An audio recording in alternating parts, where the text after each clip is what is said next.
Hello and good evening everyone and welcome to Britain's Hidden History Live, episode number 70. Woo! Wow. I've got the highest number of people waiting ever. So thank you very much everyone. Take it away, Arnie. Bizarrely, picked this piece of music. It's one who had some lovely weather the last couple of days. So who was first this week? Gavin Lloyd. Diolch yn fawr, Gavin. Hello, good evening. Gibbon, monkey business. Ah ha ha. Yes, not that Gibbon. Thank you, Johnny Enigma. Yeah, Edward Gibbon. I'm going to put the boot into him. I was going to call it Edward Gibbon Debunked, but that's a bit grand. My hair looks weird. I tried to make an effort. I got a lot of comments last week for putting on a nice shirt and doing my hair and everything, so thank you for those. And thank you to Andrew Whelan, who said my singing sounded like kicking out time at a pub at 1 in the morning, so there you go. So was Gibbon's book rubbish? I haven't read it. I'm not sure anyone's read it. Oh, hang on, can you hear me okay? I'll check the microphone is working. Yep, it's all working. Hello, Independent Tropic of Merthyr. Hello, Andrew. Hello, Patricia. Right, everyone, I'm determined to try and get nearer to an hour, okay? Yes, singing in the rain. And dancing in the rain.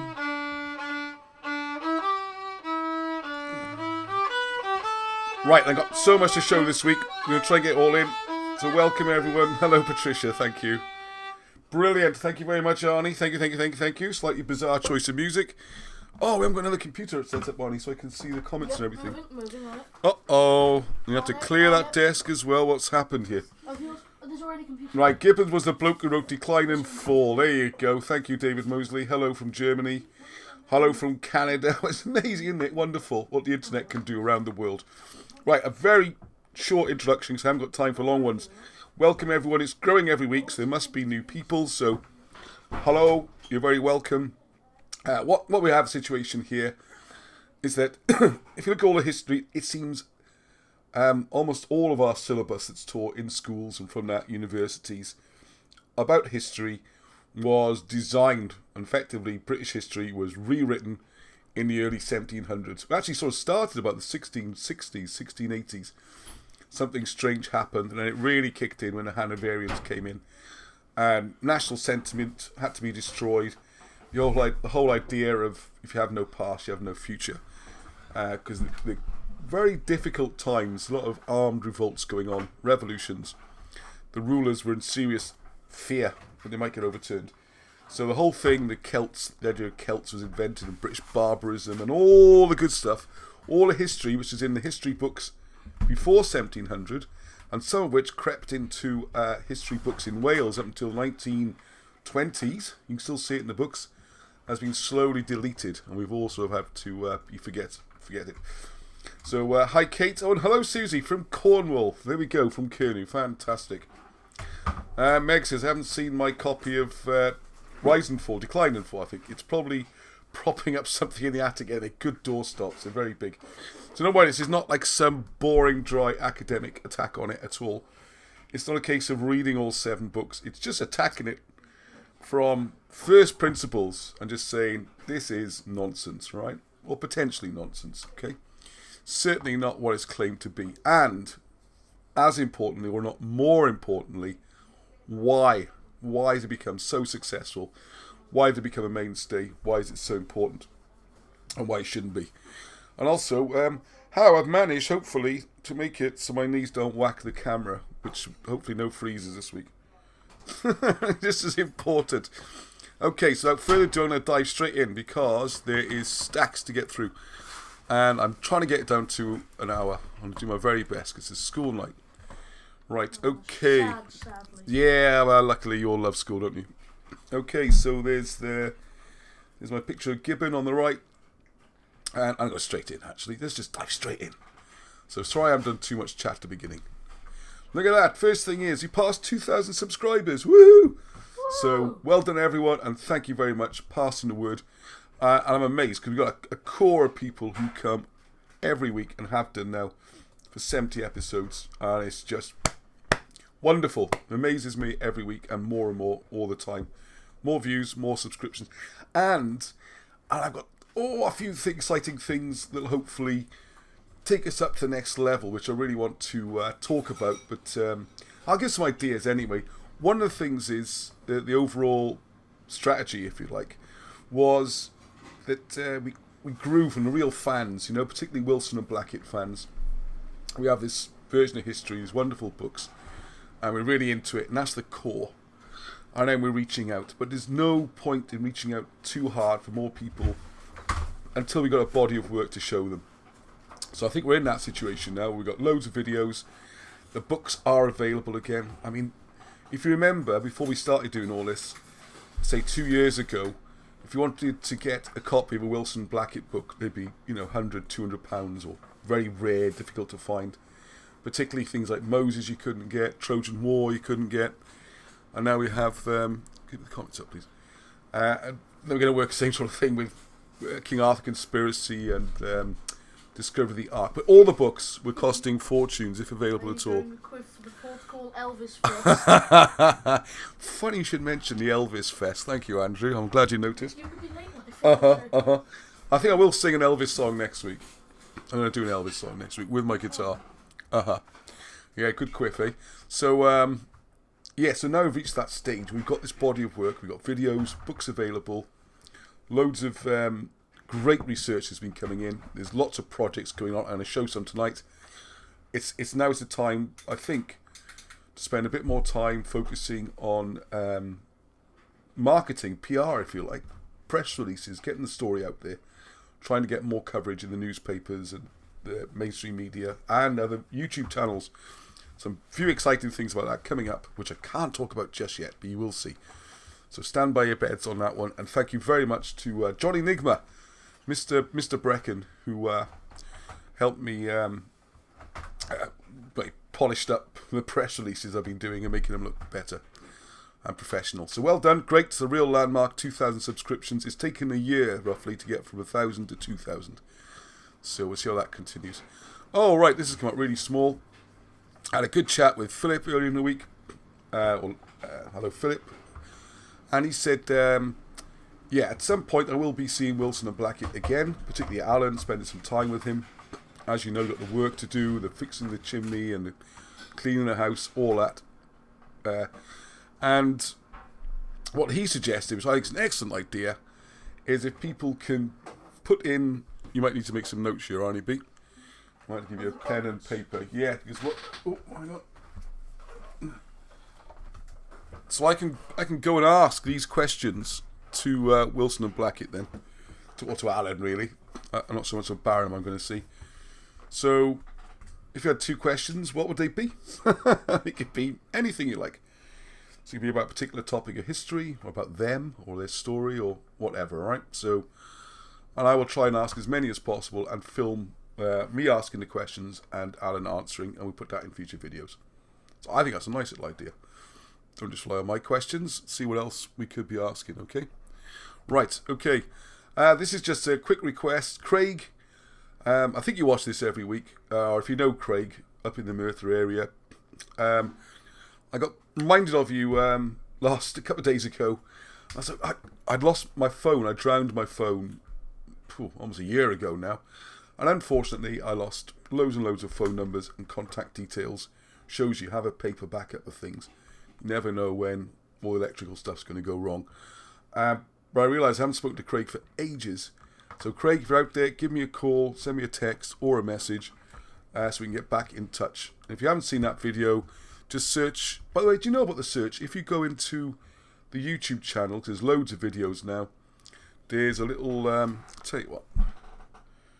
No, anyway, I haven't got time. But you'll see there's a little, one of those little magnifying glass searchy things. So in this case, you type in Rodyn, R-O-D-Y-N, dink, and it pops up. So you can find all the videos right down to search through. Okay, be good to hear from you, Craig, and I hope all is well. Right. Oh, we have the new Chimney campaign. Bom, bom, bom, bom, bom. Look at this. We're hoping to raise £800. Raise. Hang on, how are we doing? Oh, hang on. Where's it gone? Here we are. Alright, okie dokie. And at the moment, we are on the grand total of... Drum roll, please, Arnie B. You're better at these things. Quick. That's a rubbish drum roll. That's better. There we go. Right, okay, everything falls on the floor. And I'm just going to refresh this page, see what the latest figure is. £949. We need 800 for the chimney. We've also got the cleaners and everything, so I thought I was going to have to pay for all that, but people have been so wonderful. Thank you very much. So it's going to run one more week, and I'll close this down during the show next Sunday. And so nice to get over £1,000 if we could. And it all gets spent on their house. There's lots of work he's doing. I mean, there's one of gutters, for example, which has got a clear leak through it. I'd like to be able to get something to fix that. So you can go, here we go. Just quickly show some of the people donating. Fantastic, fantastic, fantastic. Look at that. So well done, and thank you very much, everyone. I'm making a special card with some nice artwork. So I'm going to put on the wall, and all the names will be listed of all those who donated. So brilliant. It's a great effort. It's hugely appreciated, and will be by Alan and Baron, because this is stuff that really needs doing. Okay, so that's great news. Oh yeah, and it is, all the links are in the show notes, as they say, on the proper YouTube channels. In the description, you can see Chimney fundraiser. Click on there. And if you want to put a few pound in, doesn't have to be a lot. As I keep saying, the whole idea of this, I mean, there's people have been wonderfully generous, and we couldn't do any of this without them, you know, Patreons and stuff. But the idea is very much for lots and lots of people to give a little. You know, if we got 1,000 people giving £2 each, that's £2,000. You know, that's the way to do it if we can. Okay, so don't feel as though you have to give, you know, huge dollops. Right, as a new caricature I've done. This is Llewellyn Bren. His name's Julian, but we go as Llewellyn Bren, okay? And he's been making some videos. I've been up to St. Kenneth with him, looking at various things, including, if you're not aware, I should give some background here, that the whole of South Wales, and there are other ones, but in particular, the whole of South Wales is a massive star map. So all these mounds you see on top of the hills and things, like out of my bedroom window, I can see 3 on the Garth, which is the Belt of Orion. So you got the 1, 2, 3, and then if I go over to where I used to play, next to the boys' school, there's a mound there. It's called a Norman Mott and Bailey Castle, which clearly isn't. But anyway, that's another star. So that'd be the... oh, get the names right. Well, that's probably the bottom of the sword, if you look at the constellation. And then up in Church Village, not far, you can see one of the feet and the other feet. And you got Beetlejuice's the elbow. Anyway, these mounds and stones all over South East Wales, enormous, tens of miles, makes a huge map. And the key to understanding it all, from Wilson and Blackett's work, is the common up above St. Kenneth, where you can see from the Mabinogion story in there explaining where Arthur explains they're playing a game of Goose Bush, which you can get from our website, by the way. And what they're doing actually is describing the motions of the stars and the planets. And I've been doing a lot more on this, and I've got a great video going up. It's all Al Wilson's work, not mine. When I say I've done a lot of work, I've been adding images and editing it and making it into a nice, pretty video. And I've been reading a lot more about the Mabinogi and the stars and all that, which I want to share with everyone. So, take me up there. Julian, well done. And we made a video. Is this a video up here? Oh, I can give a little clip straight in, I think. I don't know. Proper snaky water. Do a snaky. Oop. Save some for yourself. There's lots of stones like this up on the common. So if you are trying to see where you see the rider, where you see It said, right, this, give it a few minutes. that's the bit that comes off. This was where, you see where it's been scrubbed off, that was Cadw. Yeah. There's the horse's legs coming down here. What do you mean it was Cadw? See this? That's supposed, this is where you can't see it. They damaged it. How did they damage it? They broke this off and they were cleaning it. They cleaned it? Why did they clean it? Because they're fucking assholes. I don't know where that fits, I'm going to have to work it out again. But it fit, last week it fitted perfectly in. Well, they scrubbed it clean and took off the details. This was damaged and they just put it back on and it had fallen off. Because the councillor told me the Cadw found rock art up here, so I had to come and find the rock art, because the Cadw won't tell you what it is. Well, they scrubbed the rock art off, though? No, they scrubbed it to get the light on so they can see the rock art. Yeah, but scrubbing it's obviously damaged the art as well, doesn't it? I mean, it's an incredibly delicate process, actually. Yeah, I don't think they were so delicate, to be honest. Don't look like, does it? No. I mean, See what I mean? You can still see a sort of soft outline, can't you? yeah, but on the photo you can see definitely the rider, you can see the horse's head. Yes. And it jumps out at you. It's one of those things. Oh, God, it always feels like we're in competition with Cadw rather than working with them. It's ridiculous. It's like a race against time. You have to find sites. somewhere there, mate, yeah. We have to find the sites before they do. There you go, Bat. There you go. He does jigsaws, doesn't it? Yeah. Right, okay, let me find To make some super glue next time. Pause that a second. If I can. So hope you can start to see it start to appear now as the water sort of soaks into the stone a bit. So you got this is how I see it anyway. The front leg, the back leg, his little tail, body of the horse, head of the horse, the rider. You can clear at different times of day and things, we filmed a whole. This whole area is full of interesting stones, and the idea is, as I started saying, was that this was the learning place. So you've got this star map covering all of South Wales, and then you've got a little microcosm of it, a small area up on this high point, up on this common, where you can sit where there's a Polaris star and you can see the main constellations around you. And what we're trying to work out then, is it a case of you follow the lines to point to where the major ones are, or is it like a learning map? So that's the kind of research that's going on. It's ongoing. You can find lots about this, Wilson and Blackett, in Discover the Ark of the Covenant. And we're going to bring out a book about star maps. As you see, there's so many books on the way, it's hard work. Water and all. Proper snaky water, do a snaky. Look, we'll go back to the beginning. Save some for yourself. It's ridiculous. It's like a race against time. You have to find sites. somewhere there, mate, yeah. You have to find the sites before they do. Typical. There you go, Bat. Back to There you school, go. the sun came out. He does jigsaws, doesn't it? Yeah. Right, okay, let me find To make some super glue next time. Yeah, you can start to see the details appearing now. I would suggest you got the animal to be there with the legs and the rider. Stone's all lumpy. Yeah, you're right, David. Yeah, Yeah, no, Caddy, you ought to it's- sort of Can you flatten see it off a bit, sand it down a bit. So this is the head of the horse here. Look. There's the tail, the back, the rider's there, the legs. Oh, I see. Starting to come up, starting to appear now. You have to look at these things for a while sometimes. Ah, yes, she is. I get lost on my own stones. This one, if you look at the photo, Hang on a sec. all we got here is, I can't do it, I've run out of water. You've got a head here, body. It's, I believe it's a woman figure. My mate, good friend Scott Smith, he noticed by here, and on the photo it comes out, there's a bird of prey landed on her arm. But the most significant thing is if you look by here, you can actually see the horse's head, and it's even the right height for the horse to be in proportion to the size of the person that's on there. But there you can definitely see the horse's head is carved into it.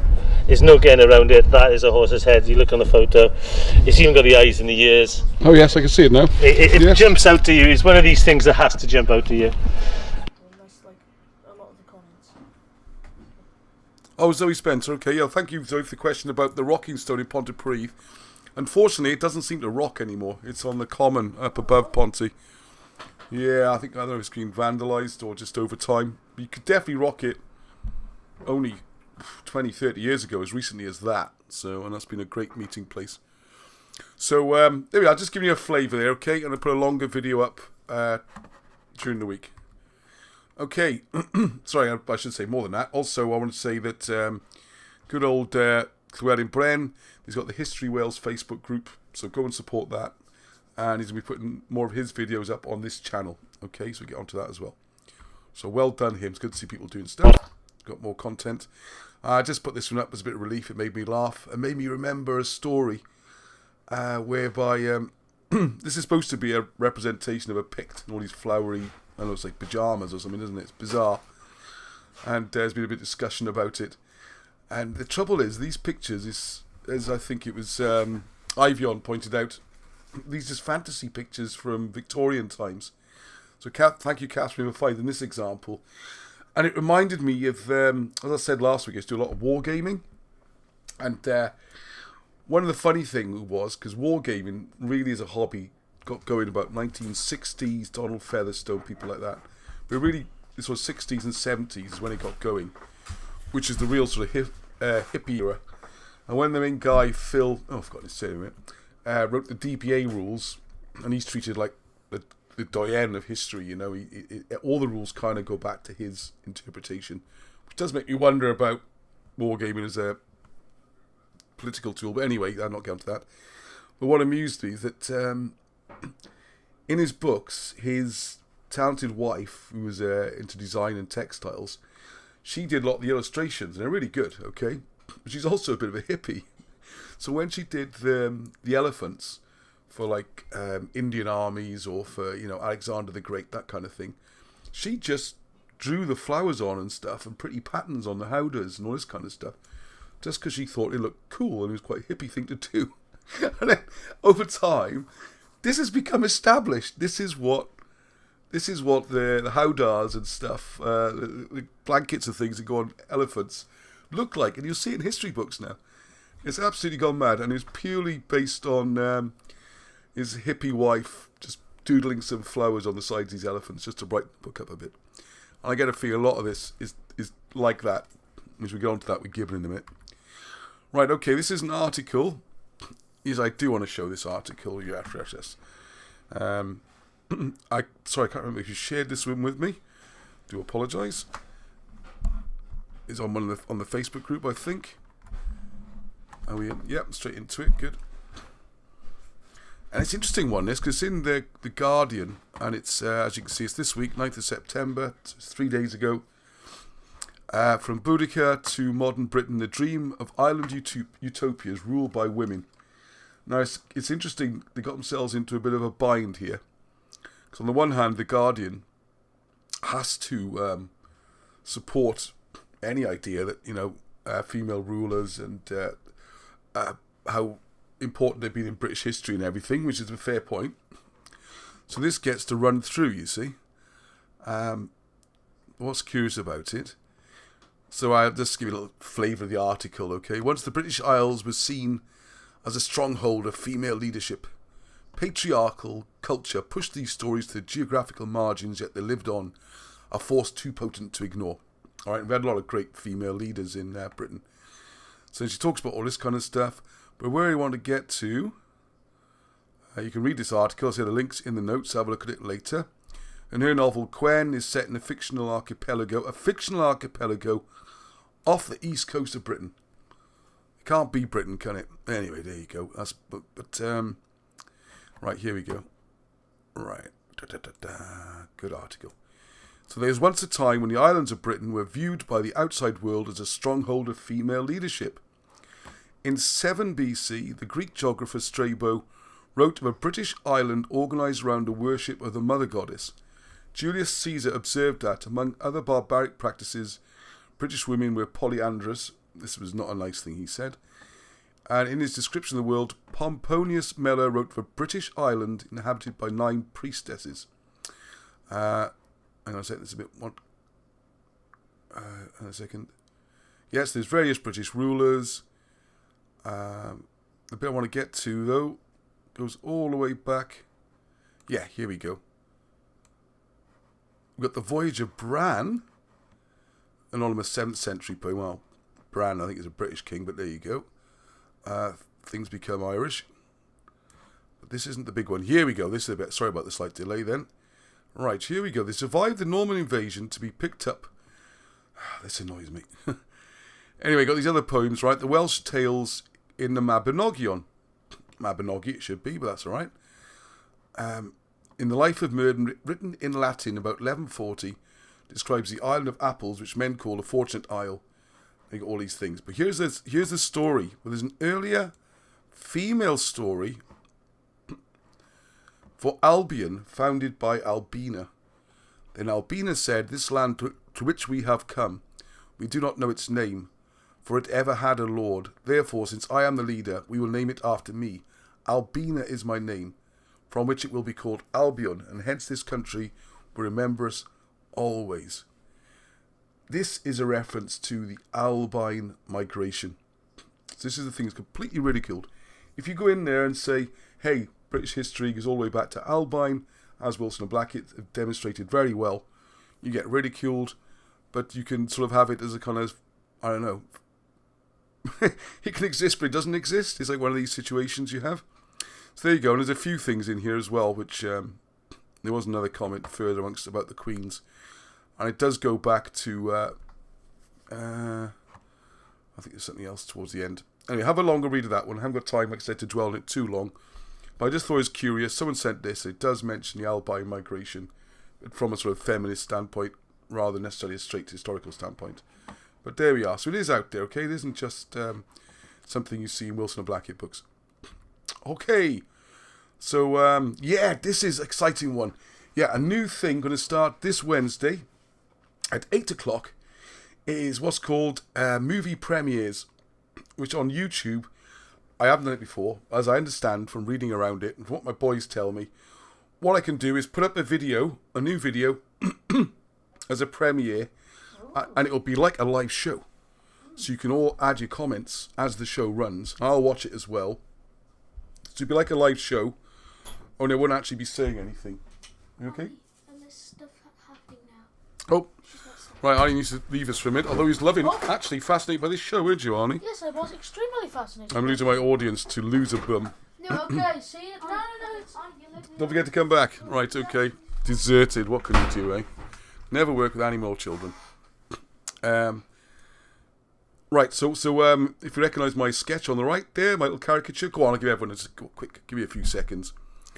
And and for a double, right, for double bonus points, the person on the left.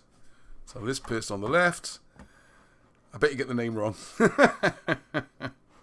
And who's this person on the right? This is going to be the first premiere, okay? I've got a few lined up.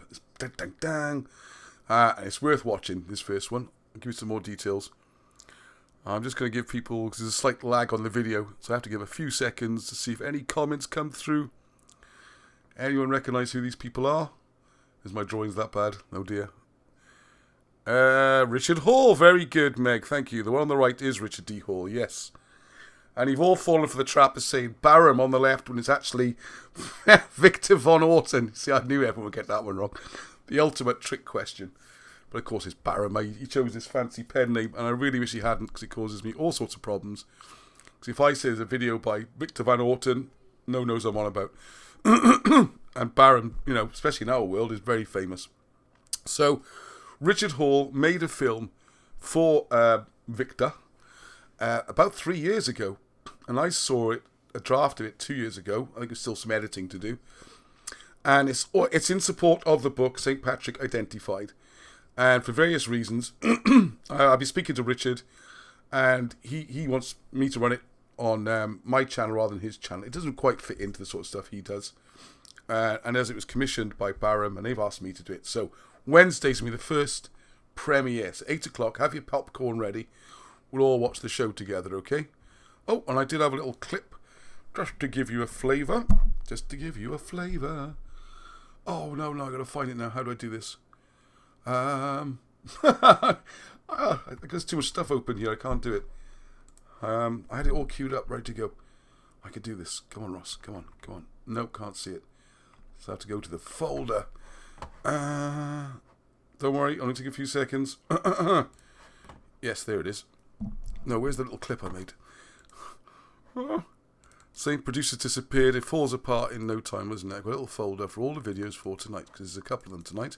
Oh yeah, because last week, I do apologise, I forgot to show the Alan Wilson video.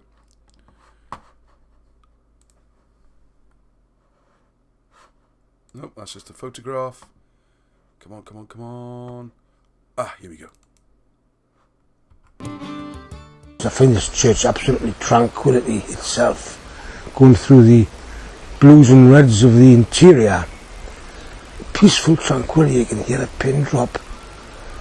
In fact, the candela is magical, particularly when it's lit, and I could personally live and die there. It was founded in 500 by St. Elids on earlier constructions, so it could still be linked with St. Patrick. William Morris mentioned this church and St. Elids, and he wrote a book, The Life of St. Patrick, in 1898, one of my main reference books. William Morris is a historian, respected. St Helens is also mentioned by David N. Dunville. On the 14th of April. That dodgy edit is me. Nothing more is known until 1306 taxation, in which the church of Rachel is listed.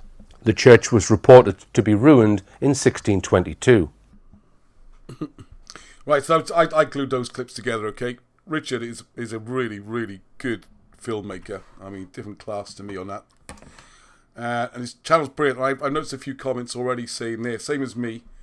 A lot of us discovered Wilson and Blackett through his channel, which is richplanet.net. There's lots of what's called conspiracy stuff, you know, but it's really well done. I mean, it's good science behind it and everything.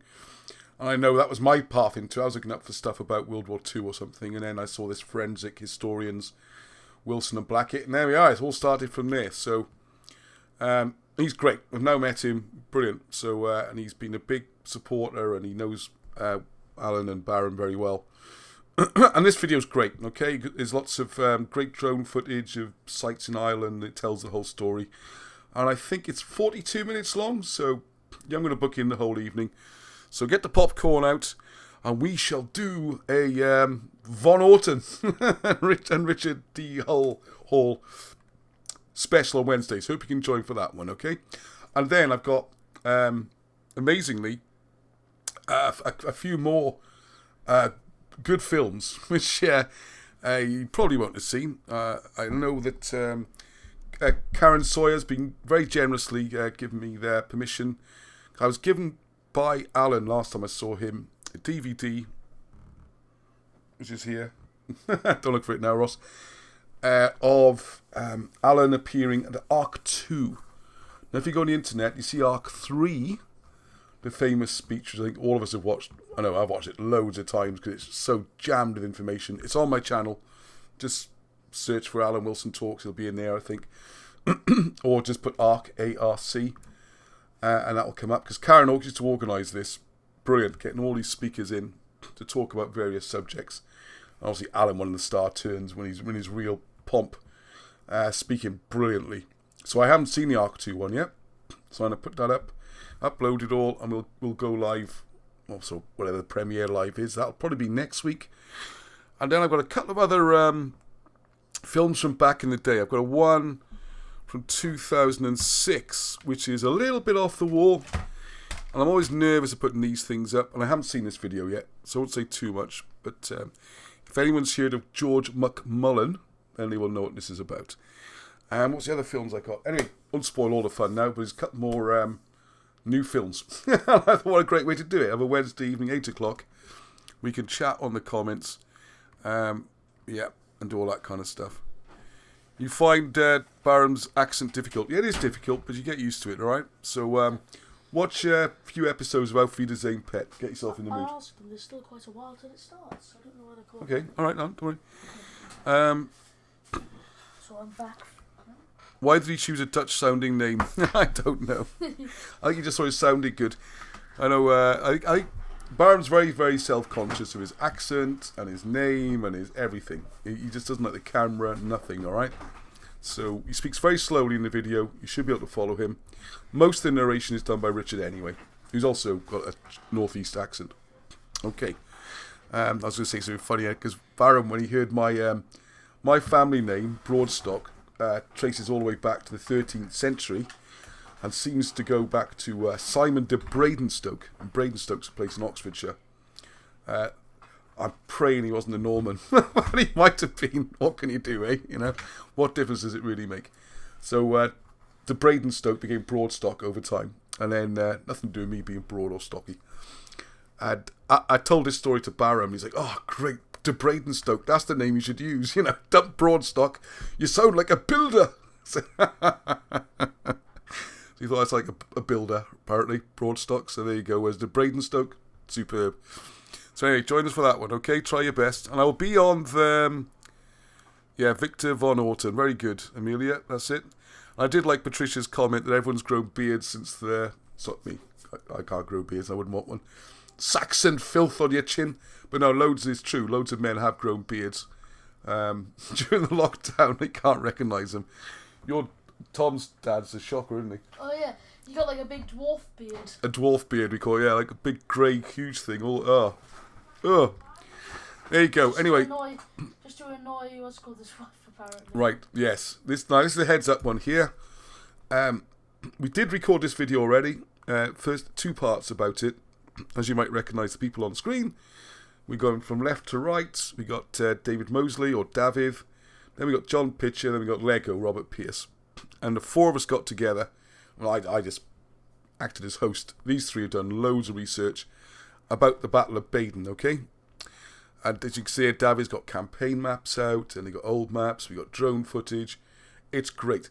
But the thing was, we went in a little bit at the deep end, and this discussion is about which way do they march and logistics and stuff like that. So it's quite into the story, and not really the sort of thing. If someone doesn't know anything about the fact that Mynydd Badon is in South Wales, and that's where King Arthur's famous battle was, and this is their first experience, I think they might be a bit lost.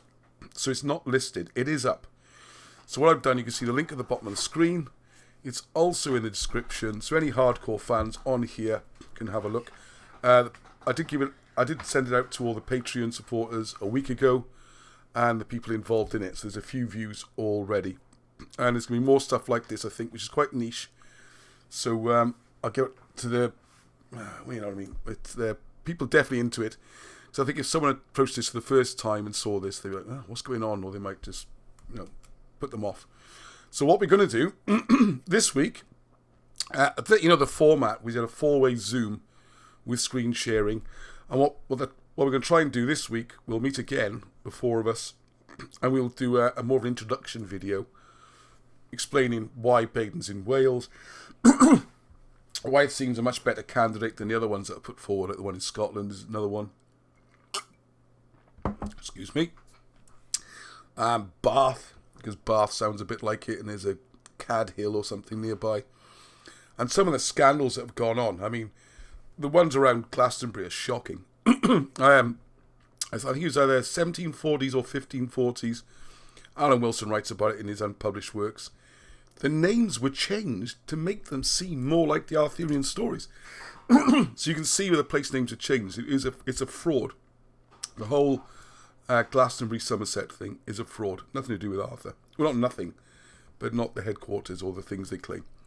Okay, so you can jump in and watch that one yourself, or you can wait until hopefully the next week or 2 we'll put up. This is an introduction to Badon, and then this video, then it'll go public, because then it'll make more sense. Okay, just give you an update on that. Right, let's go in. Oh, Alan Wilson video, yeah, because I didn't put a slide up saying that last week, and then I forgot to show it.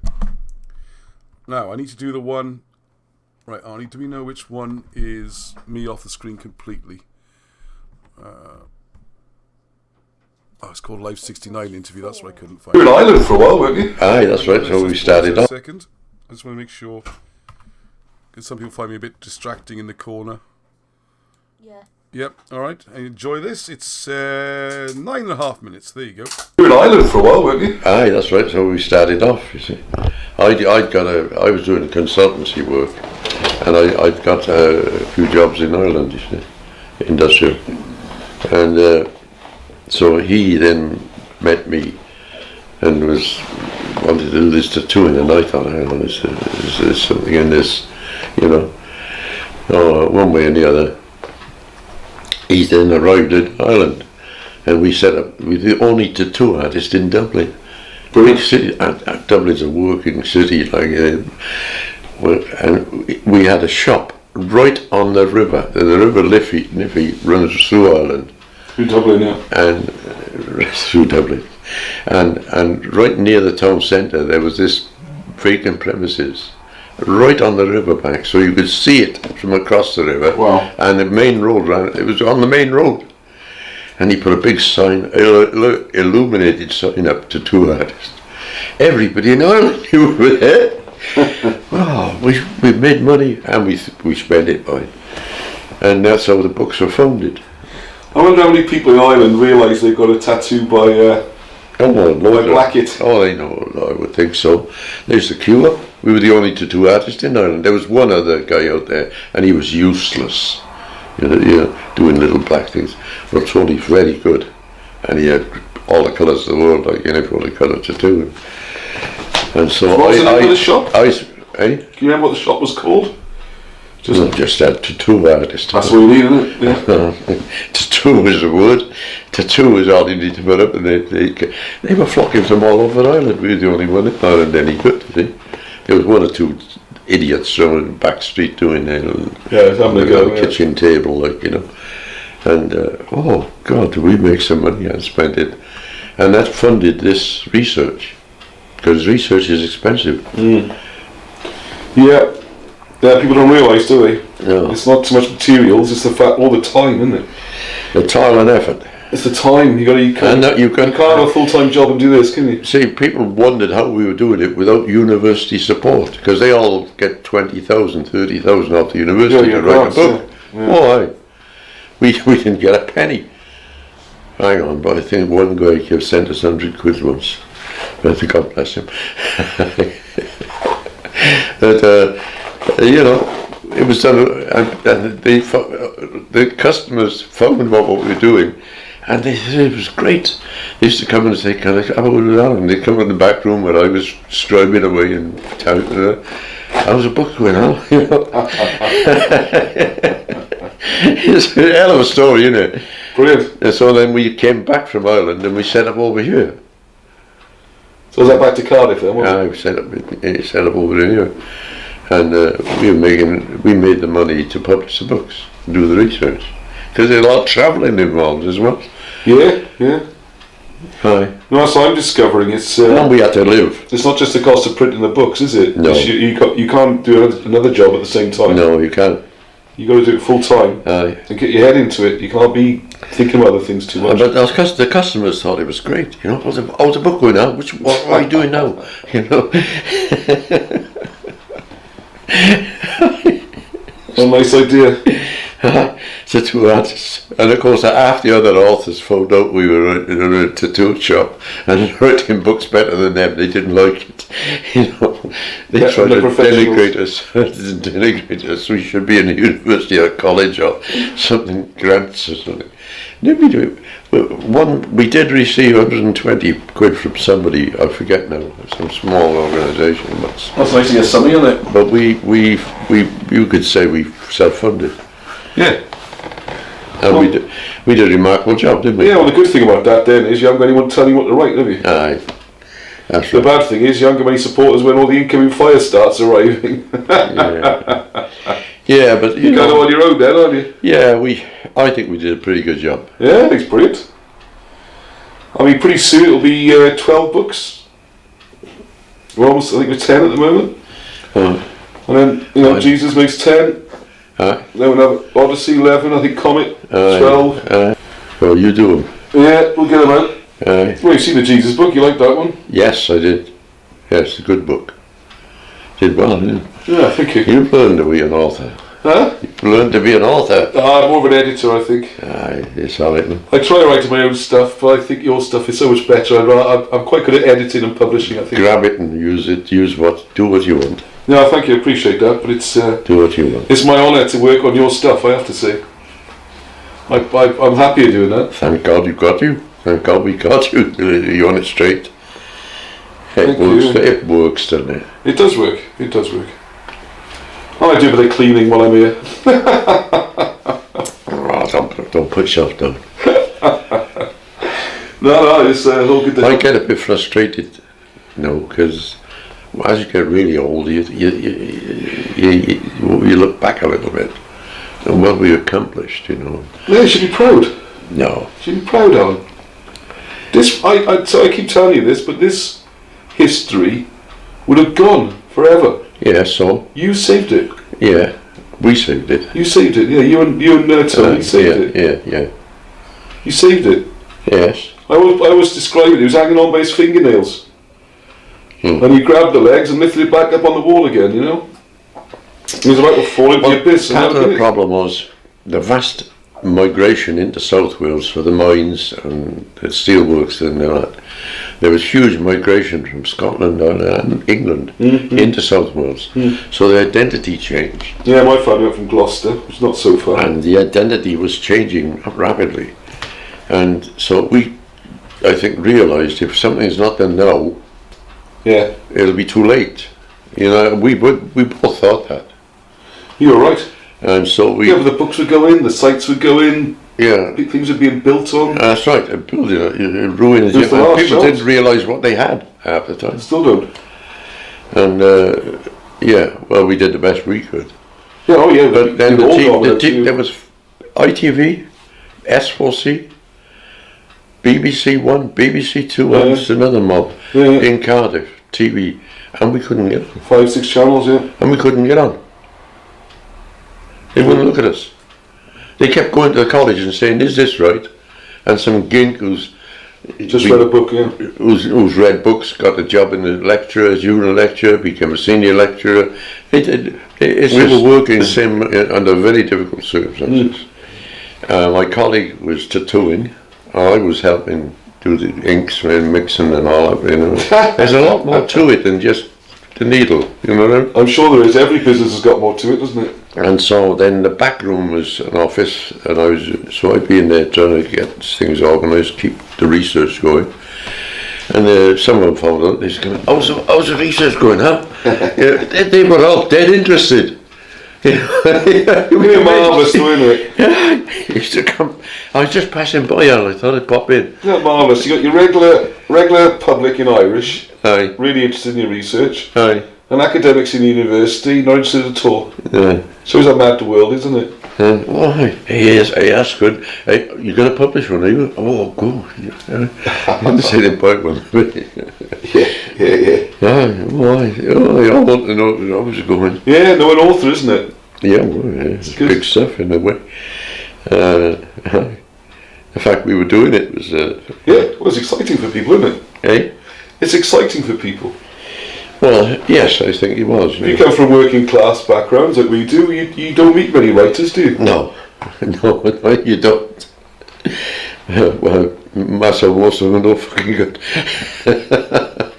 I think we did a good job on it. Yeah. It's like when I go to the... What do you think of the books? Yeah, well, I think they're brilliant. I mean, this is my life.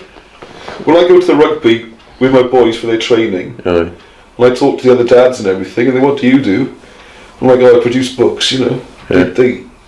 They're amazed. Huh? Well, I don't know anybody else who does that, do they? I mean, it's a pretty unusual occupation. Oh, yeah. It's quite a rare thing. Oh, well, they'd come in the tattoo studio. You know, I got teachers there, got solicitors there, how's the book going, Tom? Yeah, great. Alan's out there, as you know. I think all knew what was going on. Just give them a rundown on it, you know. Yeah. That's good, isn't it? You know. Well, that's what I find. It's your general public more interested than anybody else, isn't it? Yes. Here we are. Let's have a break a second. I'll return this call and... Yeah, there you are, look. Wonderful, isn't it? There's lots more of that, and there'll be loads more. So don't forget, if you've got some questions, I'm very happy to put them in front of Alan and ask him. We'll have a little question answering session, okay? And a couple of questions on the comments. I have to do this again. If I run a video, I got a chance to trail back through the comments a bit. So Finky, yes, the St. Patrick's CD is available. Just go to Comographics site, look at the heading, which is called, oh god, goods and something. I think it's called goods or something like that. You'll find it. Or just email me. Odin was saying that Britain hadn't been invaded for a long time, apart from William of Orange, I would say. And on that theme, Patricia said I might not be Norman because the Normans didn't really invade. Well, not as such. No, I agree. So hopefully he was a Breton or something, but it doesn't really matter, does it? And Andrew will explain the Welsh word sapinin, which is actually sapnin. What's happening, but what's happening? And if yes, it is a shame that Alan Wilson's not more proud of what he's achieved, because I think we all know what he's done. With Tony is just phenomenal. I mean, it's just absolutely mind blowing. And he keeps saying it. There's a lot more unpublished stuff not out there. That's the other thing. See, this is what I'm constant balancing act trying to do is produce videos and marketing and get the books out. You know, what do you do things? They all sort of build on each other, don't they? But that's cool. It's nice to have a purpose in life, and it makes me very happy. Yeah, but it makes me cry sometimes as well. But there we go. All we can do is our best for them, isn't it? And do our best, because there's my favourite Chinese proverb, and I didn't make this one up. My wife accuses me of making up these old Chinese proverbs. My favourite old Irish, Chinese, get there in the end, Ross.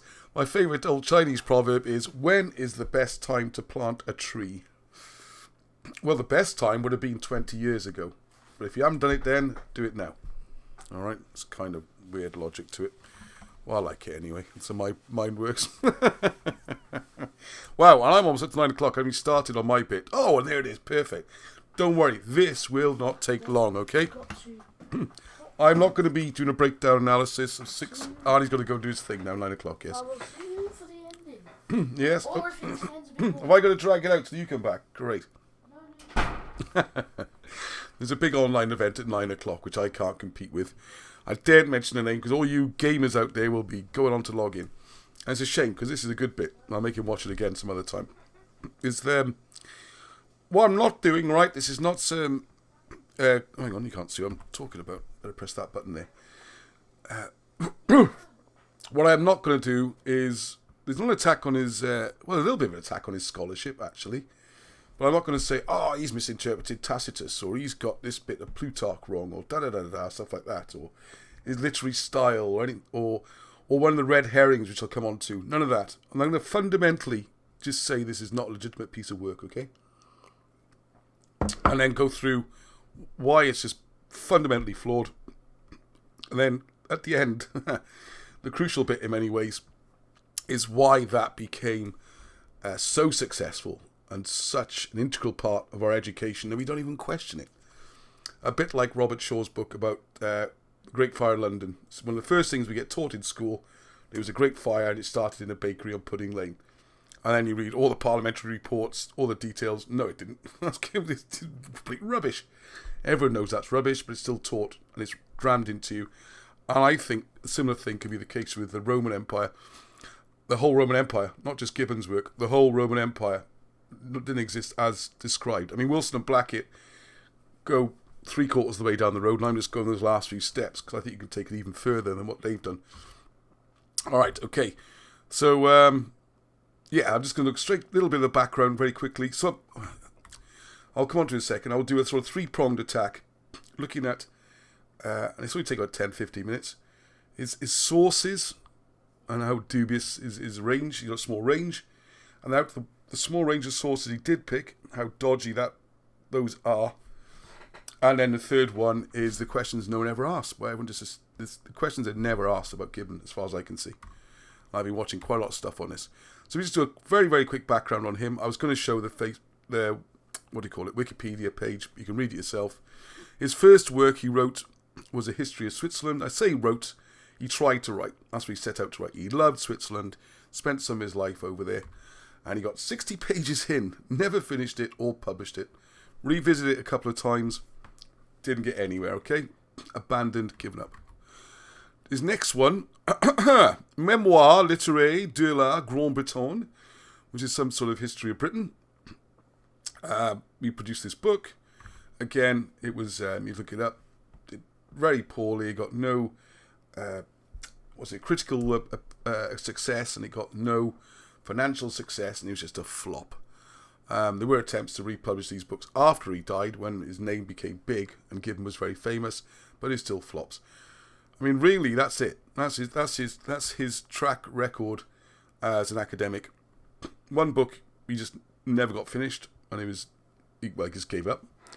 And the second one was considered rubbish and totally unsuccessful. So, how is it this guy who can't particularly produce anything? And if we go through his life story, I mentioned the fact he was a Freemason of the Grand Lodge. The next stage in his life, they weren't really called rotten boroughs still at this stage, but basically he became a member of Parliament, a bought seat. He just turned up and voted for the Whigs every time, part of the silent majority. And when he got kicked out for being rubbish, they just gave him another seat, another safe seat. So that's his life. Then that's when they go. So this is the big quote about it. You see this everywhere. They talk about him. Thomas, I think, was the academic who wrote this. Is that inaccuracy Yes, sorry, Zoe. We'll have a meet-up. Good point. With Alan. Right, so in accuracy, thoroughness, lucidity, which I think is how clear it is, and comprehensive grasp of a vast subject, the history is unsurpassable. And it can't be surpassed. It is the one English history which may be regarded as definitive. Immediately alarm bells should be ringing, okay? Talking about decline and fall of the Roman Empire here. Oh, in case you're not aware, I think everybody who's studied history will have heard of this title. It's I feel to describe it now, actually. It's 6 volumes altogether, and the point of the book is to show this glorious Roman Empire and how he starts near the end and goes back and then does the 1,000 years. But in the beginning, he's very much interested in what went wrong with this empire. You've got this huge, sprawling empire. It's ahead of the world. It's fantastic, technologically advanced, the whole lot, invincible armies. What caused it to crumble? And this is the diversion I'm on about. This is, you're not looking at the left hand, right? You're all watching this hand. Forget that. That's all fine, okay?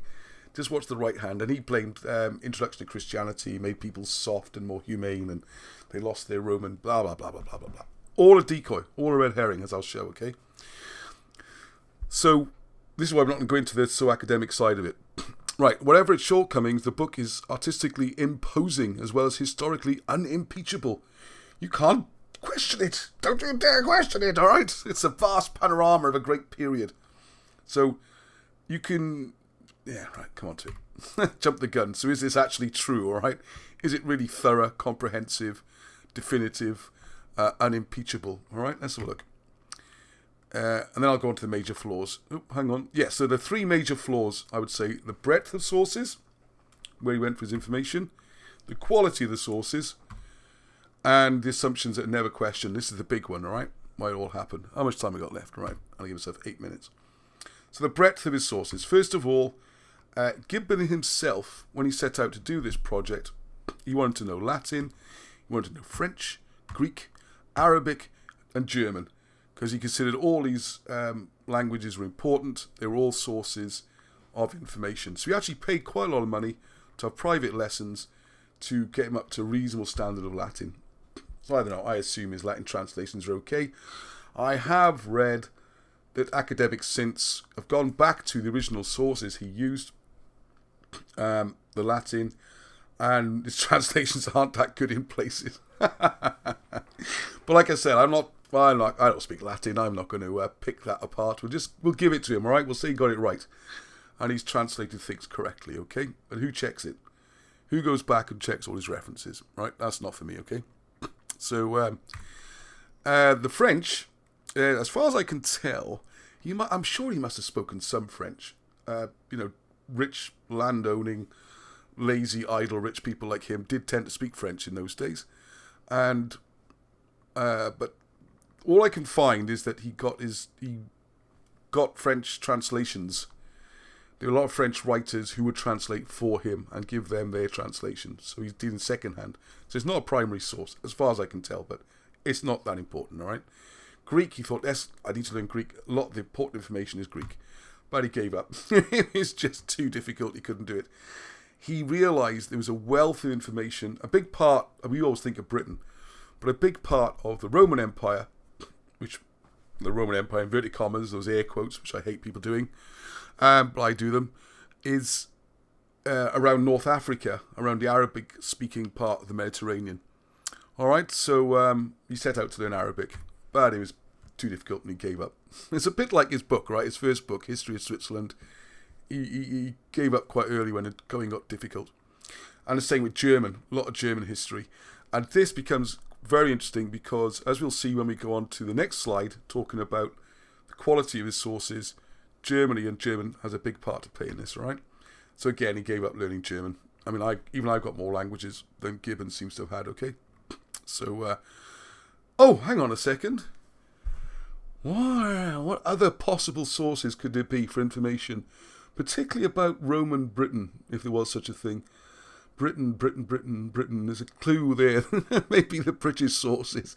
But unfortunately, they're written in Welsh, which is would never have crossed his mind to look there. So this huge, which I would say the vastest, is that a word? Vastest. It's a great word. If it's not a word, it should be. the largest collection of writing and details about this, not even looked at.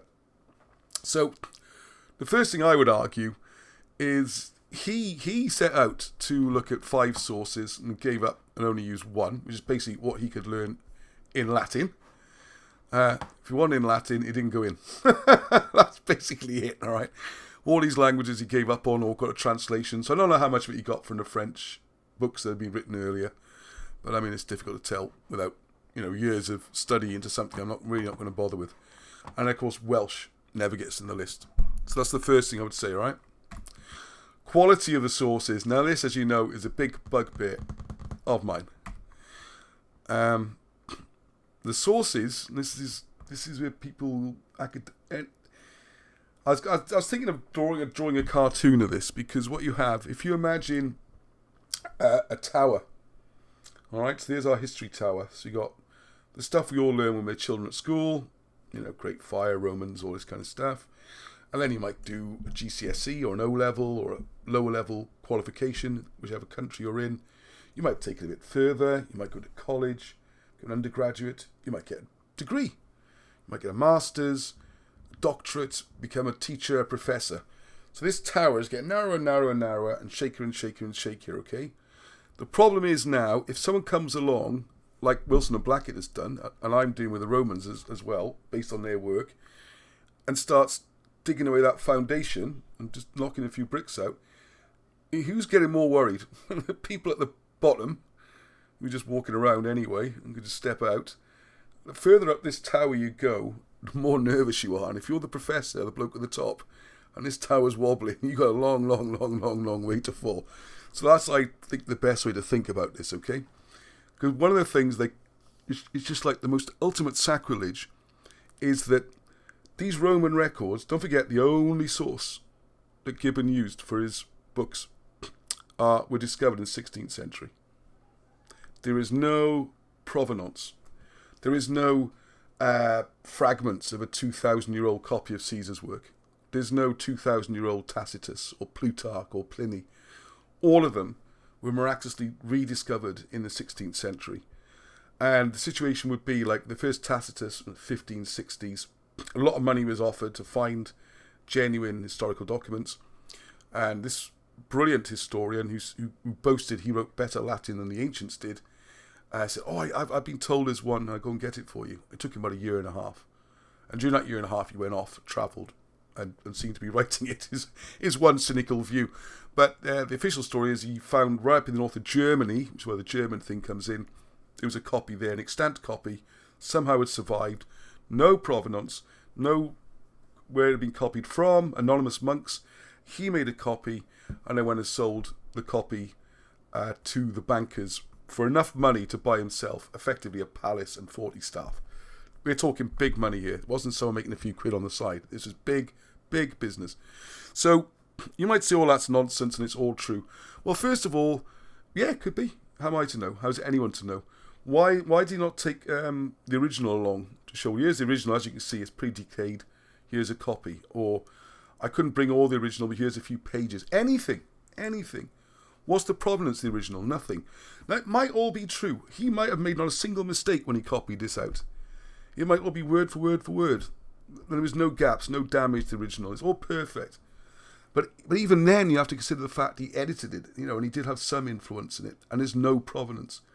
But if we are going to accept this, and this is the bottom line, we're talking about the level playing field. If that's acceptable as evidence, when the earliest extant copies are 16th century with no provenance, then why do British records that are at least, 700 to 900 years older not be considered valid?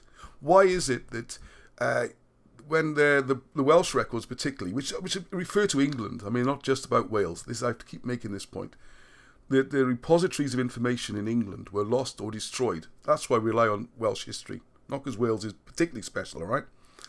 The Welsh records speak of what was happening in England as well, particularly Leicester and Northumbria, Cumbria, Strathclyde. That's in the Welsh history records.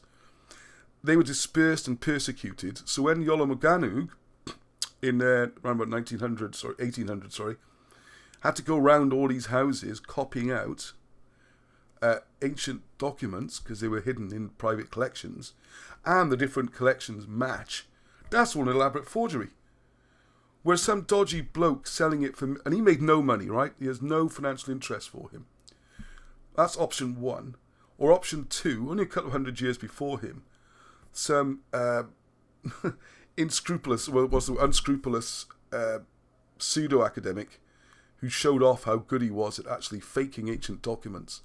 Took a year and a half to produce a document with no provenance at all, and that's totally acceptable. And even if it's genuine and authentic and correctly copied all the way through, you have to remember that even the Romans themselves at the time admitted that this was propaganda and not to be believed. Caesar got slaughtered for his self-important writing and how everything was him and everything else was stupid. You know, the way he evacuated off Britain and tried to make it into a victory. It's a terrible source of information, even if it's correct and true, which it might not be. That's what it's all based on. This is the rock. This is, what do they call it? Hang on. I gotta go. That's trouble with these pop-ups. You have to do all this, don't you? Was it? Unimpeachable. Historically unimpeachable. Comprehensive. It's only one source. Unimpeachable. And yet it's from a dodgy source, all right? Let's jump through this again. I bet I copied that slide anyway. And nothing else, all right? So, right, third point. So on point 3 already. I'm doing pretty quick, right? Not hours and hours. You don't need hours to take this apart. And I had a lot of comments from people saying, looking forward to see me take on Gibbon. Anyway, here we go. The major assumptions that need challenging. The first one is what we call false dichotomies. And this is used in academia and in normal life as well, all the time. You can think of millions of examples. If I want to be crass, you could say, do you think Labour are right or Conservatives are right, you know? Well, actually, maybe neither. Maybe there's a different option. As Lloyd Pye does in everything you know is wrong. You know, is it a question of who built the Colosseum? Right. I'll come on to that in a second. Is there? Sorry. Is it a God creation as in the Bible, or is it the Genesis, the evolution as described by Darwin? You got to be one or the other. No, there might be a third one. There might be one we never even thought of yet. I mean, Pye suggests things. I'm not sure if his third solution is much better, really, but there you go. And one of the things they do, they use them as a distraction. Like, I'll show you, there's a lecture on this one, which, by the way, I thoroughly enjoyed, and I put the link in the description. This guy, Professor John Pocock, I think he's brilliant. I am not attacking all academics. Just for being academics or calling them stupid or anything. I think that's where maybe we got a little bit wrong with that. Is that it's a fantastic lecture, or it's actually sort of a seminar where there's a whole bunch of academics, top academics from around the world, a sort of symposium discussing Gibbon. So I thought, well, I'll watch a bit of that, you know, and it's surprisingly interesting. And what they do, and this is the distraction I'm trying to get to. I don't want to blow the end a bit, but I have to. I think is that. Their whole discussion is how does Gibbon's model compare to the British Empire and other empires? And he makes a wonderful argument where what he does, he shows that there is no single way of describing Europe, for example. You've got the attempts over time, which I don't want to get into European Union politics, but attempts over time for kings like Philip II and Charles V to become super kings and rule the whole thing, through Spain and France and expanding it into one big empire with like a supreme ruler, maybe sub-kings underneath him, sort of thing you could say was attempted by the Pope and the Holy Roman Empire. You've also got things like Louis XIV trying to create coalitions, and you've got different types of things, and he looks at the British Empire, and as he goes overseas, you've got different models. So in America, North America, it's by colonization, by settlement. That's how America is absorbed into the English Empire. Whereas in India, it's more about conquest, and I would suggest negotiation with local rulers and nabobs and this kind of thing. So there's no real one model. And they discuss this ad infinitum, and they discuss, we're not so much in this discussion, but other ones, this idea of Christianity being a root of the decline. But what none of them do, is say, yeah, well, is that model that Gibbon describes actually correct? It just flabbergasts me. Go and have a look for more and more discussions. If you can find someone discussing that, please, I'd love to see it. The whole name of the book is The Decline and Fall of This Empire.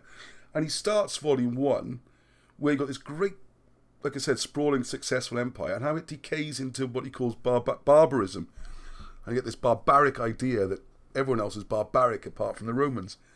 Well, rather than discussing is he right about the fall, how about we discuss, was he right about what came at the beginning? Was there actually... one of the things I started showing last week with my little soldier, where his sword was copied off the Spanish, his helmet off the Gauls, his shield is probably German, it's like, what do the Romans do for us? There's been some good discussions on the Facebook group showing baths that go back to 1,000 years before the Romans, the roads go before them. It's a myth. It's a myth. So how can you have a book by Gibbon discussing the whole 6 volumes, discussing how it went from this massive superstate to crumble into barbarism, when for one, it probably wasn't barbarism, it was kingdoms that had been surviving throughout the whole period, as shown in British records and other countries. And did this empire did it exist? He doesn't deal with that. I know it says about who made the Colosseum and all this kind of stuff, but this is what I want to get onto, which is making the evidence fit the narrative. So well-timed question there, thank you for that one. What the problem you have, and it's been very useful because it's been someone who's been really baiting me for the last week about these subjects, which is useful online because it gives you a chance to clarify your arguments and look things up. I said, well, what about then, we found such and such in such and such country. Yes, we do. But why is it Roman? And as you know, on this channel, we go on a lot about it, like Care Mead. They're doing their video on that soon, by the way. They're digging down, they're doing the archaeology, it looks like it's going to be a Roman fortress, get to the bottom, it's British, shove the earth back in and pretend it doesn't exist. And if you find anything else, like one of my favourites, I mentioned it on here, I didn't get a chance to put the pictures up, but Fort in the Woods, again, go and look at the website. They were coming along, and I think it's a metal detector or something, he's hit a stone wall below the ground.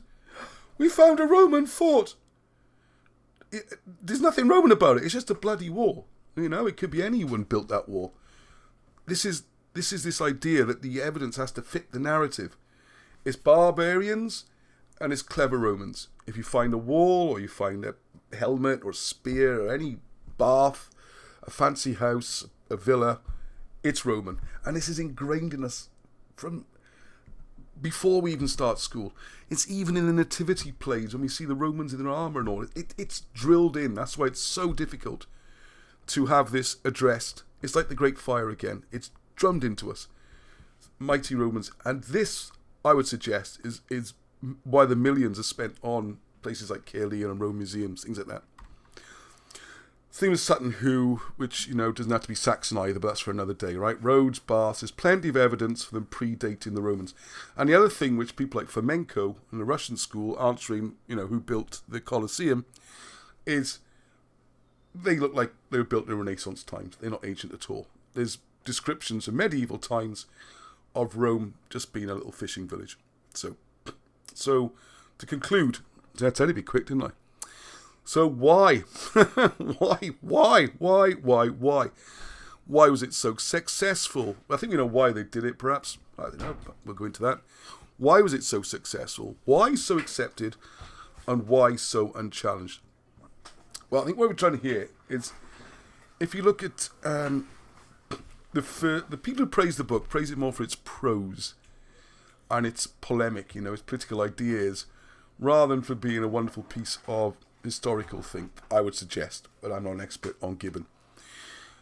The reason, though, I would suggest for it being so successful, it came out in this crucial period when this big rewrite was going on with the Hanoverians. And they had a problem. They had a big, big problem. Because they had deleted all of British history.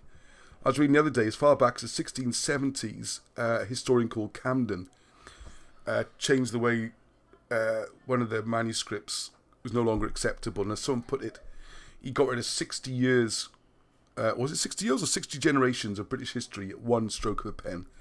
They were just binning British history. You couldn't have it. You had to have this new Orwellian world of simple barbarians with the Romans who came and left. So everyone's just left uncivilized again until the glorious Anglo-Saxon invasion. The problem is, if you get rid of all the ancient history, you've got an empty space. You need to fill it. And I think when Gibbons came along with his book, they were like, yes, this is what you can fill it with. How are we going to account for all these buildings and all this stuff we keep finding, all this archaeology? How can we account for it all? We're telling everyone they're barbarians. What are we going to do? Yes, we say it was Roman. This book is brilliant, okay? So, of course, it's become a big seller. It was pushed and pushed and pushed and pushed. So another thing you'll find is that, which is my cynical idea, if you like, in the modern world, any like a YouTube channel or something, you see how difficult it's been for us to grow. It's taken 1,000 to get the last 1,000 members. Sorry, it's taken a year. And you see a channel appear from nowhere and gets millions. You know, it's because they're being pushed. These things are being pushed and artificially inflated. And like the same with Gibbon, it gave them something to fill this huge hole. Instead of this void of all these buildings and why are they there, who could have done it when they're so, British people are so stupid and primitive. It was the Romans. And that's why it's not challenged. As it said, if you remember that quote originally, it's unimpeachable. You can't challenge this. This is not for challenging. And what it's done then, it's become the bedrock. It's the bedrock. Because whenever the discussions take place, and I challenge you to have a look on YouTube or look through academic books or something, if you read the main criticism of his work, it's his Enlightenment view, and it's like attacking Christianity and making the whole thing non-spiritual. It's this discussion, this bit. And when he's looking at the British Empire, what do you think of the British Empire? Because he's writing, I think it's 1770s by the time, so 1770s, about 81 when he finished. This is a period when the American Revolution was happening. We're losing America. You know, the Georges were there. Large parts of the British Empire hadn't been conquered yet. You know, I think the actual biggest landmass was about 1920s. So the idea of his whole idea is they discuss, what do you think Gibbon would think about this empire, and does this compare to the Roman Empire? They do not say, how do these modern empires compare with Gibbon's model of the Roman Empire? How he imagined this empire to be. He was one of these, if you go through his life, he went from being devout, sort of chapel boy, if you like, and he converted to Catholicism because he was interested in that, and his father was furious because you couldn't get on in the world in those days if you were Catholic. So he sent him to Switzerland, and he became a Calvinist. And he fell in love in Switzerland, so he's going to write a book about Switzerland. There's all sorts of quotes, and some say they're anecdotal. When he went to Rome, he's like, oh, it's the immortal city, this is the place I want to spend the rest of my life. He was kind of a romantic who followed these ideas and then set about writing it. And I think when it started coming out, someone went, yep, that's the book we want. And I wouldn't even be surprised if he had a lot of help writing it, because his previous attempts are pretty dismal. So I'm putting this into the category of false news. and the problem is, you see, this is why you can't have this discussion in academic circles. You can't actually question the model. Because if you say, basically, well, I guess what I'm trying to say is, what the hell did Gibbon know about it? All he's done is read some, I would say, potentially dodgy Latin descriptions of certain events, and he's kind of implied from that a one-sided view for a start, and dodgy as well, and probably inflated and propaganda. He's created this view of a whole empire spanning 1,000 years. And while doing that, just to add in, I know this is just a late addition I've just thought of, the bits that don't fit get thrown out. Like all the foundation stories, all the bits that tie in with the British migration, so Aeneas, and you know the fact that the Etruscans descended from Troy, and all that's got to go.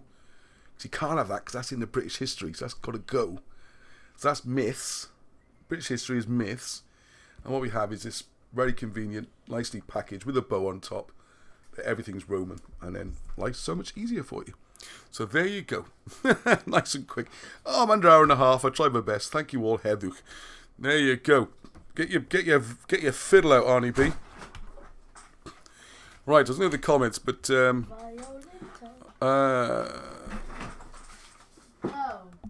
right, let's look some comments here. Might need some. Oh, hang on. I don't know what's going on here. Patricia, the Romans invading Carthage. Got the trading advantage. Yeah, but all this comes from the same reports. You kind of wonder how much of that. I don't know. I mean, what I would. Oh, this is perhaps one of the reasons I'm such a big fan of Wilson and Blackett is because they're the only historians, or the first historians, to really say, well, let's not just look at the Latin stuff. Let's have a look at the British history. It's very well recorded. And particularly if you're writing about Britain, you should probably check out what people in Britain said, rather than people who live in hundreds of miles away and never been there and were fighting for political advantage said. You know, it seems reasonable. Especially as you can find extant copies of the British records that go back to, 6th, 8th century, 12th century, and copies, and the provenance and where they came from. There's the Harleian manuscripts in storage. You don't have any of this with the Roman Trail. People don't realise. None of that exists with the Roman Trail. Weird, isn't it? One last challenge before I finish, alright? Is that if in a bizarre world there was no history books for some reason, and we're going to start the subject from scratch, okay? There's a year zero, very Maoist. Let's do history. Let's try and get it right this time. Let's try and do the accurate history. What sort of version of events are we going to go with? We got the one which might have been invented 500 years ago, with no provenance, in a strange language, or we got the British records which are continuous and independently verified, with writing on stones and things. Which one are you going to go with? Anyway, there you go. Thank you very much indeed. Hope you enjoyed that. I've got a surprise. You got a surprise? Piece of music. A surprise piece of music from Arnie. All right. Come on to the camera, Arnie. Let's see your gorgeous face. Come on. Right. Surprise. Okay, surprise to me as well, is it? Right, okay. Right, so North Star everyone then. Far too sensible, Ross. I'd never be called that. Jeez, Ross, I thought that is what we were doing. Right. I need you to tap the table like this. Hey? Wait, No? just okay, and go, just and go. All right. Wait, no, go. Wait. Obviously, this is unrehearsed, as you can tell. Go. Come in here, Arnie, so I can see you. What? Go. Go.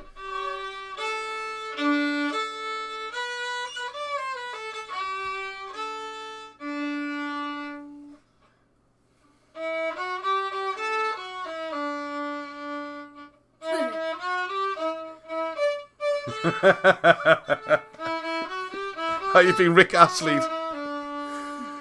The game then. So I just wanna tell you that I love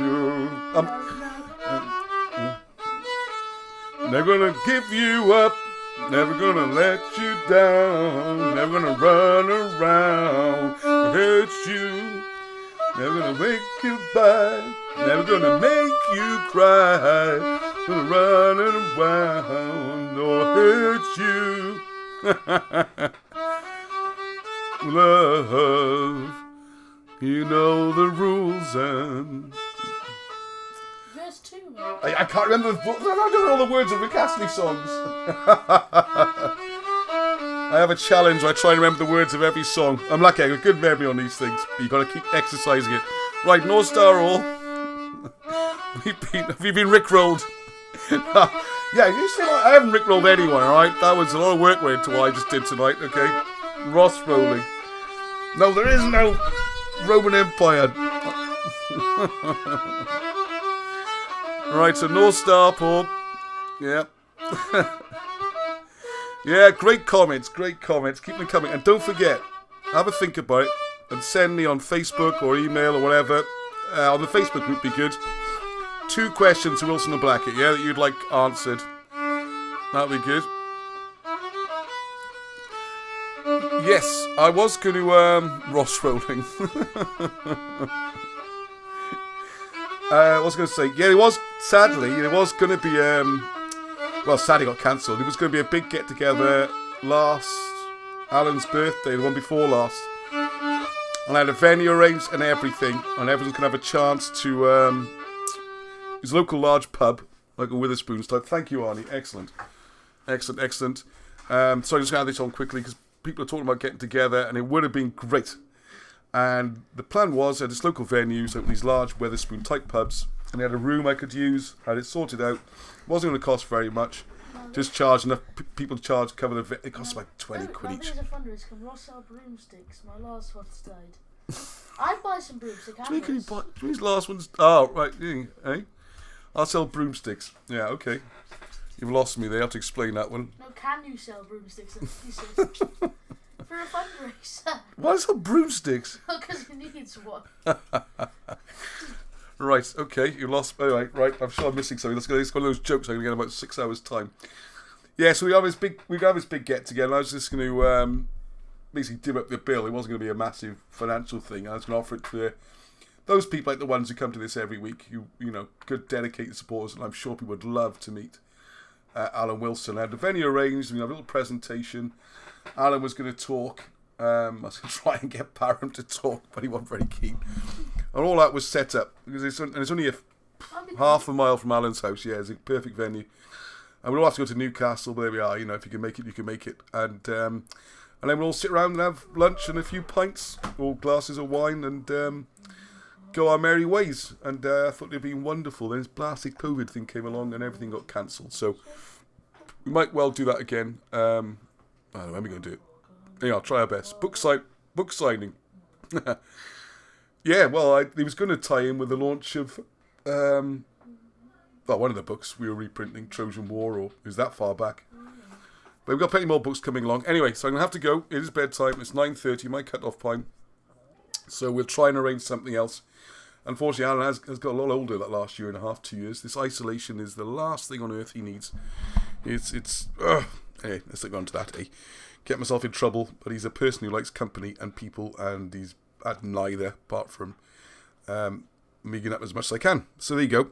Right, until everyone next time, I'll try and feel on a happy note. That was a Rick Astley. Guess what? Happy, wasn't it? I dragged it down again. I apologise. Give us one more verse, on. Are you going to sing it? Go on, then. No, I'm not going to sing it. Yeah, Arnie's a bit shy about his singing. He's got a lovely singing voice, Arnie. Yes. Sing it. I mean, obviously he needs to work on his timing, but I'll be helping him with that. We're not strangers to love. Know the rules, so do I. I just have the words.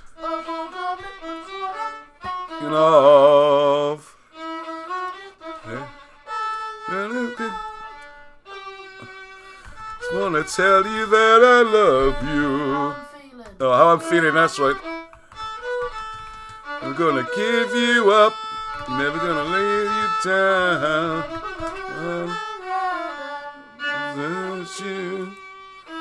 Oh, here we go. I'll go from the start. Yeah. I could do it one more time. Like he says bedtime. He's dragging it out now. Like, right, got it quickly. Then I'll do a little bit speeded up. Okay.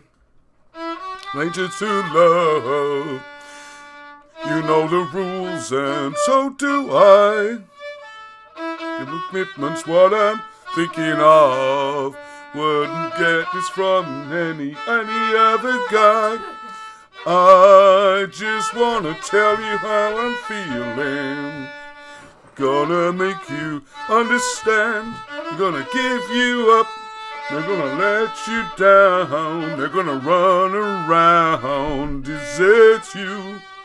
Never gonna make you cry. Never gonna say goodbye. Gonna tell a lie, hurt you. We've known each other for so long. Your heart's been aching, but you're too shy to say it. We know. Come on, Angie, sing it. Come on, Angie. We know the game, and we. Angie's brought me the words now. Tell me how I'm feeling. Don't tell me don't you. Angie learnt English through singing Rick Astley songs. That's how much she loves him, alright? Gone around. You've no idea how big he is in the Far East. Make you cry. They're gonna say goodbye. They're gonna tell a lie. Hurt you. I think Angie likes me because she thinks I look like Rick Astley. I'm gonna let you down. Gonna run around, desert you. Never gonna make you cry. Never gonna say goodbye. Tell a lie. Hurt you. Right, I've had so many requests to stop now. I really am going to. I get my usual stick on the comments, but that's okay. That's fine. Right, how do I end this? Quick. Right, so like I said, Wednesday night, 8 o'clock is going to be premiere, popcorn and drinks and sitting there making our comments together, watching the video of Barham's thing, and the week after is going to be an Alan presentation, and there's more ones to follow. So until the next time, I think I better bring things to an end quick while I'm not ahead and say, what number is it? 4. Heather. No. 3. You idiot. Right, unplug.